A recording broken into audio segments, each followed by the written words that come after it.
बोले रामायण मैया की जय। कि बेप्र विवेकी वेद वेदे सम्मत साधु सुजात। जिमि धोखे मधुपान करे सचेव सोचत ही भांत। जैसे कोई विवेकशील वेद का ज्ञाता साधु सम्मत आचरण वाला और उत्तम जाति का कुलीन ब्राह्मण धोखे से मदिरा पी ले और पीछे पछतावे, उसी प्रकार मंत्री सुमंत सोच कर रहे हैं, पछता रहे हैं। जिमि कुलीन तिय साधु सयानी पति देवता कर्म मनोवानी। रहे कर्म बस पर ही ना हो सचेव हृदय जिमि दारुण दाहु। जैसे किसी उत्तम कुल वाली साधु स्वभाव की समझदार और मन वचन कर्म से पति को ही देवता मानने वाली पतिव्रता स्त्री को भाग्यवश पति को छोड़कर पति से अलग रहना पड़े, उस समय उसके हृदय में जैसे भयानक संताप होता है, वैसे ही मंत्री के हृदय में हो रहा है।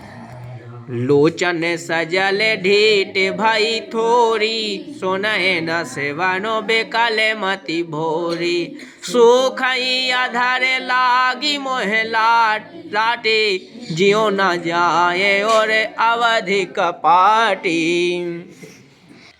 नेत्रों में जल भरा है, दृष्टि मंद हो रही है, कानों से सुनाई नहीं पड़ता है, व्याकुल हुई बुद्धि बेठिकाने हो रही है, ओंठ सूख रहे हैं, मुंह में लाठी लग गई है। किंतु ये सब मृत्यु के लक्षण हो जाने पर भी प्राण नहीं निकलते, क्योंकि हृदय में अवध रूपी किवाड़ लगे हैं, अर्थात 14 वर्ष बीत जाने पर भगवान फिर मिलेंगे, यही आशा रुकावट डाल रही है। विवरण भयउ न जाय निहारे मारसी मनहु पिता महतारी। हानि गिलानि विपुल मनो व्यापी जमपुर पंथ सोच जिमि पापी। सुमंत्र जी ने मुख का रंग बदल गया है, जो देख नहीं जाता देखा नहीं जाता, ऐसा मालूम होता है मानो उन्होंने माता पिता को मार डाला हो।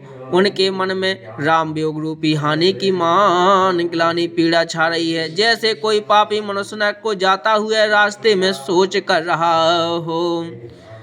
बचनो न आवो हृदय पछताए अवधो काहे में देखऊं जाई। राम रहते रहते देखऊं जोई सकुच मोहि बिलोकत सोई।